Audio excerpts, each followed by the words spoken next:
মামু ওই তৃণমূল পর্যায়ের কিছু নেতৃবৃন্দ আইছে আমাগো দলের আমনের লগে দেখা করতে চাই। এই দুপুরে কালে আমার লগে দেখা করবে কেন? আরে বোঝেন না, ওরা আমনের লগে দেখা করবে, আমনের একজন দলীয় প্রধান, আমনের একটু তেল তেল মারবে না? এখন এই দুপুরে কালে আমার তেল মারবে? তেল মারাটা এককাল খারাপ লাগে না, আমার ভালো লাগে না। বললাম এই তোমরা আসো। নেতা কেমন আছেন? ভালো আছি, নাও মারো। আচ্ছা দেরি করো না।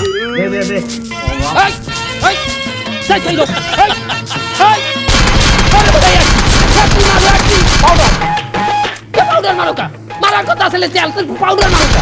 নেতা দেশে তেলের সংকট না, তেল কোথাও পাওয়া যাচ্ছে না, এই জন্যই তো তেলের পরিবর্তে পাউডার মারতেছে। এবারে আমার কি তেলের অভ্যেস ছাড়া পাউডারের অভ্যেস আছে? আমার তেল খাওয়ার অভ্যেস আছে, তোরা পাউডার মানুষ কেন?